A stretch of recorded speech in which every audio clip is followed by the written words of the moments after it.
Welcome back guys, मैं हादिस Khan. CCNA की training जारी है और OSI मॉडल की पहली लेयर बची है, वो पढ़कर हम इसे खत्म करते हैं। ठीक है ना। तो फिजिकल लेयर अब हमारे पास है। फिजिकल लेयर टोटली बेस करती है प्योर हार्डवेयर गाइस।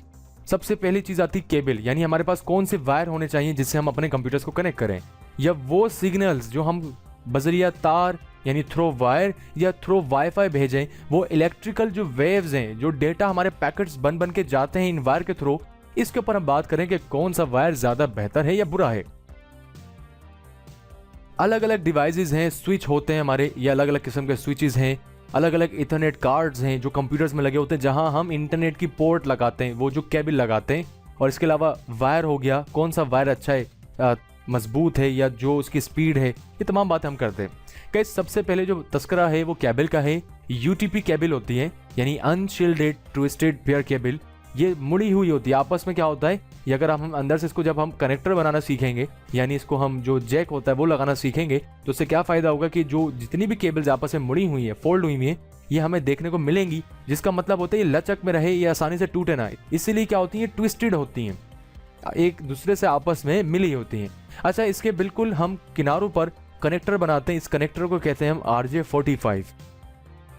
हर चीज़ का एक नाम होता है। अगर आप मार्केट में जाते हैं, सिस्को वगैरह पढ़ते हैं, तो बेसिक नेटवर्किंग के हवाले से आपको इन छोटे मोटे कॉन्सेप्ट्स के बारे में आइडिया हो कि RJ45 क्या होता है, या ये जो केबल्स वगैरह ये क्या हैं। तो हमारे पास UTP केबल कहलाती है, जिसके अंदर कनेक्टर जो लगते हैं दोनों तरफ, वो RJ45 के लगते हैं, जो आपके सामने हैं कि दिखने में कैसे होते हैं।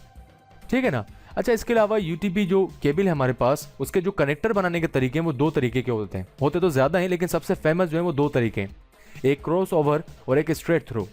गाइस, क्रॉस ओवर क्या करता है, कोई भी सेंडर या रिसीवर यानी सेम डिवाइस हो, यानी कंप्यूटर से computer, switch to switch, router to router, जो हमारा वायर लगेगा वो लगेगा सेम डिवाइसेस के अंदर क्रॉस ओवर। सही है। यानी उसके कनेक्टर की जो तरीकेकार है बनाने का, वो यहाँ सीक्वेंस में लिखा हुआ है, जो कि हम प्रैक्टिकली परफॉर्म करेंगे। ये तार बनाना सीखेंगे प्लास से, जी कैसे काटना है, कैसे उसे सीक्वेंस में एक जगह रखना है, सेट करना है, कैसे उसे कनेक्टर में लगा के जैक पंच करना अपने अपने से प्लास से। जो भी इसके टूल्स होते हैं, जो कि ज़्यादा महंगे नहीं है, $10 to $15 आप परचेस कर सकते हैं, और वो क्रॉस ओवर के अंदर काम कर रहे हैं। जबकि स्ट्रेट थ्रो जो है हमारे पास, वो क्या करेगा, उसका काम क्या होता है, मुख्तलिफ डिवाइसेस से कनेक्ट होता है, different devices, switch to router, router to switch, switch to computer, computer to switch. वो काम जो हम डिफरेंट डिवाइसेस से करेंगे वो कनेक्ट करते हैं हम स्ट्रेट थ्रो से। राइट गाइज, तो आपको यहाँ पता चल गया, cross over for same devices, straight through for other devices.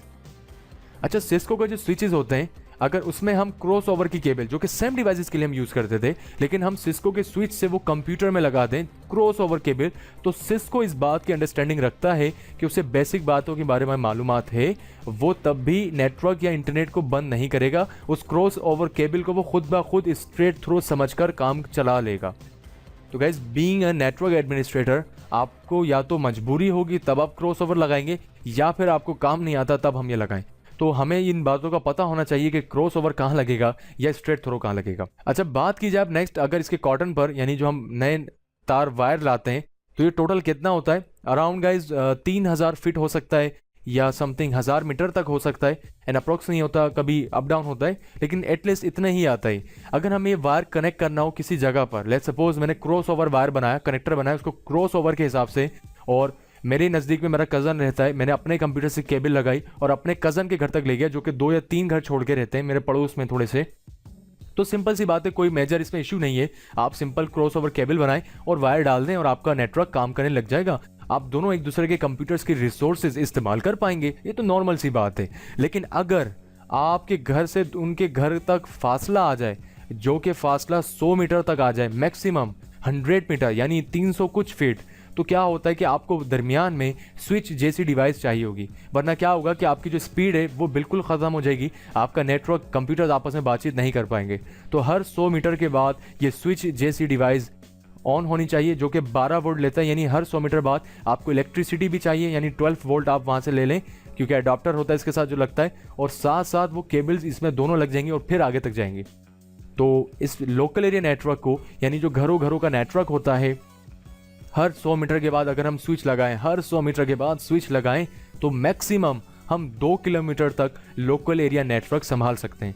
फिर गाइस बड़े मसले आते हैं, जो इंटरनेट वगैरह डिस्ट्रीब्यूटर होते हैं, जो आईएसपीज होते हैं, बड़े इश्यूज ये देख रहे होते हैं, मौसम के मामलात होते हैं, वायर कट जाते हैं, वायर में प्रॉब्लम आ जाती है, कुछ इलाकों में कुछ जगहों पे ये ज़मीन से जाते हैं, एंड बहुत कुछ होता है। एनीवे आपको इतनी नॉलेज होनी चाहिए कि अगर आपको अपना नेटवर्क बनाना पड़े और अगर आप इंटरनेट भी डिस्ट्रीब्यूट करना चाहें 40, 50, 60 घरों में, तो आपको अंदाज़ा तो हो कि हर 100 मीटर के बाद स्विच आपको ज़रूरी चाहिए। एंड नेक्स्ट आता है केबल कैटेगरीज। इस कैटेगरीज को शॉर्ट फॉर्म में कैट कहते हैं, और यूटीपी की जो केबल्स हैं, जो कि कैटेगरी 1 या कैटेगरी 2 जो शुरू के वायर्स थे, वो खासकर टेलीफोन के लिए इस्तेमाल किए जाते हैं, सिर्फ वॉइस के लिए।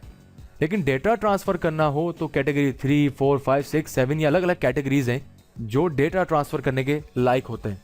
अब जितनी अच्छी कैटेगरी होगी उतनी अच्छे उस तार की क्वालिटी होगी। इसकी एग्जांपल हम ऐसा ले सकते हैं, वायर की कैटेगरी है, उनकी रेंज आ गई 3, 4, 5, 6 तमाम के तमाम तार 100 मीटर तक हम इस्तेमाल करेंगे। उसके बाद जाहिर सी बात है स्विच लगा के फिर 100 मीटर तक, यानी मैक्सिमम लिमिट इसकी 100 मीटर तक होती है। उसके बाद हमें स्विच लगा के दूसरा वायर यूज़ करना होता है।